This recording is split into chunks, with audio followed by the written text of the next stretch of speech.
ಬಂಟ್ವಾಳ ತಾಲೂಕಿನಲ್ಲಿ ಕೋವಿಡ್ನಿಂದ ಮೃತಪಟ್ಟ ಒಟ್ಟು 216 ಮಂದಿ ಅರ್ಜಿ ಸಲ್ಲಿಸಿದ್ದು 192 ಅರ್ಜಿಗಳು ಸಿಂಧುವಾಗಿದ್ದು ಈಗಾಗಲೇ ತಾಲೂಕಿನಲ್ಲಿ 63 ಮಂದಿಗೆ ಮೊದಲ ಕಂತಿನ ಪರಿಹಾರ ಬಿಡುಗಡೆ ಮಾಡಲಾಗಿದೆ. ಇದರಲ್ಲಿ ಬಂಟ್ವಾಳ ಕ್ಷೇತ್ರದ 43 ಮಂದಿಗೆ ಪರಿಹಾರದ ಮೊತ್ತ ಚೆಕ್ ವಿತರಿಸಲಾಗಿದೆ ಎಂದು ಬಂಟ್ವಾಳ ಶಾಸಕ ರಾಜೇಶ್ ನಾಯ್ಕ ಉಳೇಪಾಡಿಗುತ್ತು ಅವರು ಹೇಳಿದ್ದಾರೆ. ಅವರು ಬೀಸರೋಡಿನ ಶಾಸಕ ಕಚೇರಿಯಲ್ಲಿ ಕೋವಿಡ್ ಮೃತರಿಗೆ ಸರ್ಕಾರದಿಂದ ನೀಡಲ್ಪಟ್ಟ ತಲಾ 1 ಲಕ್ಷ ರೂಪಾಯಿಗಳ ಪರಿಹಾರ ಮೊತ್ತದ ಚೆಕ್ ವಿತರಿಸಿ ಮಾತನಾಡಿದರು. ಮೃತ ಬಿಪಿಎಲ್ ಕುಟುಂಬದ ಸದಸ್ಯರಿಗೆ ತಲಾ 50,000 ರೂಪಾಯಿ ನೇರವಾಗಿ ಅವರ ಬ್ಯಾಂಕ್ ಖಾತೆಗೆ ಜಮೆಯಾಗುತ್ತೆ. ಬಂಟ್ವಾಳದಲ್ಲಿ 11 ಮಂದಿ ಹಲವು ಕಾರಣಗಳಿಂದ ಪರಿಹಾರ ಮೊತ್ತ ಬೇಡ ಎಂದು ತಿಳಿಸಿದ್ದಾರೆ.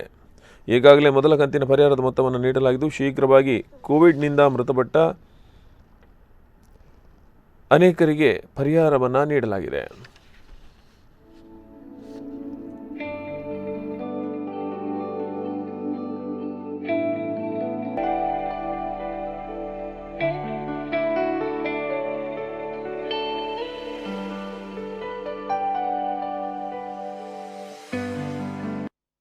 ಜಗತ್ತೇ ತತ್ತರಿಸಬಹುದಂತ ಆ ಕಾಲದಲ್ಲಿ ಸರ್ಕಾರ ಬಹಳಷ್ಟು ಕಾರ್ಯಕ್ರಮ ನಮಗೆ ಆ ಸಂದರ್ಭದಲ್ಲಿ ಲಾಕ್ಡೌನ್ ಸಂದರ್ಭದಲ್ಲಿ ಮತ್ತು ನಂತರ ನಿರಂತರವಾಗಿ BPL ಕಾರ್ಡ್ನವರಿಗೆ ಅಕ್ಕಿ ಕೊಡುವ ಮುಖಾಂತರವಾಗಿ ಅಥವಾ ಇಡೀ ದೇಶಕ್ಕೆ ಉಚಿತವಾಗಿ ವ್ಯಾಕ್ಸಿನ್ ಕೊಡುವ ಮುಖಾಂತರವಾಗಿ ಬಹಳಷ್ಟು ಕಾರ್ಯಕ್ರಮಗಳನ್ನು ಸರ್ಕಾರ ಮಾಡಿದೆ.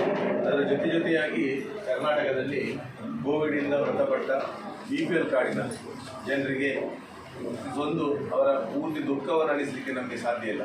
ಆದರೂ ಅದಕ್ಕೆ ಏನಾದರೂ ಇಚ್ಛಿತ ಸಹಾಯವನ್ನಾದರೂ ಸರ್ಕಾರ ಮಾಡುವಂಥ ಉದ್ದೇಶದಿಂದ ಇದೊಂದು ಕುಟುಂಬಕ್ಕೆ 1 ಲಕ್ಷ ರೂಪಾಯಿ ಕೊಡುವುದನ್ನು ನಮ್ಮ ಮುಖ್ಯಮಂತ್ರಿಗಳು ಘೋಷಣೆ ಮಾಡಿದರು.